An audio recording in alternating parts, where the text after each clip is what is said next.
Malamang ikaw ay nagtataka kung bakit ayaw makihalubilo ng ibang mayayaman sa may hirap.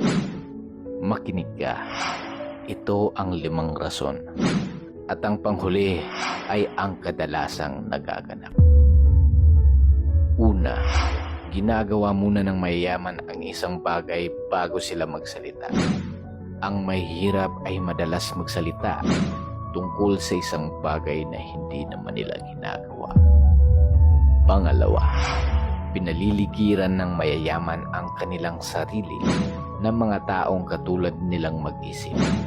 At ikaw ay pangkaraniwan lang din katulad ng mga taong madalas mong kasama. Pangatlo, ideya at mga pananaw ang pinag-uusapan at tinatalakay ng mayayaman, habang ang